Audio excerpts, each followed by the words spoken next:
Instagram, Twitter deleting posts about Palestine, blame it on glitch. Here's a summary of the article. Beirut, May 10. Instagram and Twitter have blamed technical errors for deleting posts mentioning the possible eviction of Palestinians from East Jerusalem. But data rights groups fear discriminatory algorithms are at work and want greater transparency. Instagram and Twitter said the accounts were suspended in error by our automated systems, and the issue had been resolved and content reinstated. Instagram said in a statement that an automated update last week caused content reshared by multiple users to appear as missing, affecting posts on Sheikh Jarrah, Colombia, and US and Canadian indigenous communities. Calls for clarity. But in a joint statement, 7mLA, Access Now, and other digital rights groups called on Twitter and Instagram to use transparent and coherent moderation policies, and be more open when takedowns happen. Marwa Fate After, Middle East and North Africa policy advisor for Access Now, said Twitter and Instagram users saw continued restrictions on content over the weekend. One of those affected was Hind Kodari, a 25-year-old Palestinian journalist based in Turkey, who noticed last Thursday that some posts about Sheikh Jarrah from her Instagram archives were not loading. Some affected users received messages about violating community standards from Instagram. This post received a score of 18,000, with an upvote ratio of 93%.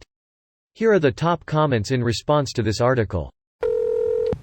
Another glitch. Last week it was posts about missing and murdered Indigenous women and girls, aka Red Dress Day, that went missing due to a glitch. A glitch took down some tweets about India's handling of the pandemic recently too. Isn't it funny how social media giants are happy to delete tweets critical of the Indian government leading to inaction leading to further spread? SMH, and they continue to claim to be a force for good in this world.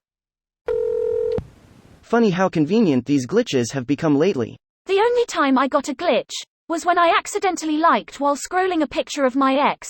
That should not have happened. I was scrolling carefully, so yeah, that glitch theory, it's not holding up. The evergreen mistake of pulling a Facebook.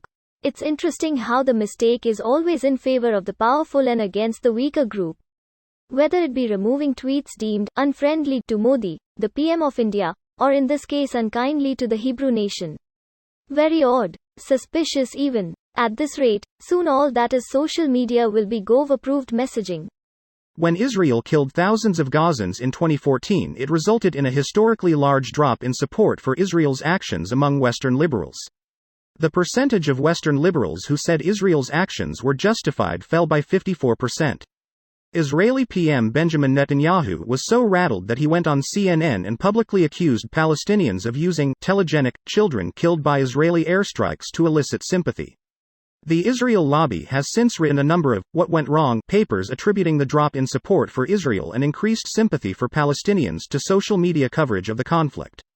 It would be naive to think they wouldn't do everything within their power to prevent that from happening again. Greater than Palestinians of using telegenic children killed by Israeli airstrikes to elicit sympathy. WTF? We are not supposed to feel sympathetic for children killed by bombs? I mean, this isn't even a new argument.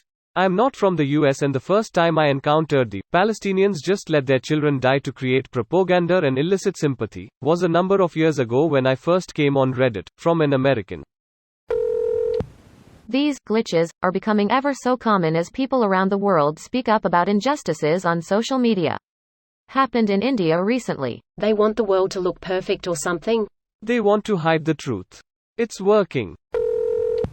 When Gigi Hadid posted a picture of her father's passport, with the ID number blurred out so it wouldn't break the personal info rule, Instagram deleted it.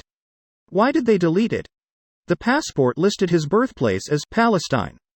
Closing square bracket opening parenthesis.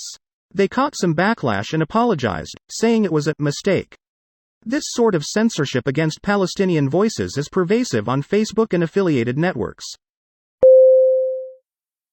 This video was automatically created by Reddit to speech. The article and comments in this video were selected from Reddit according to their upvotes, and any paraphrasing was performed by smmry.com, without any human intervention.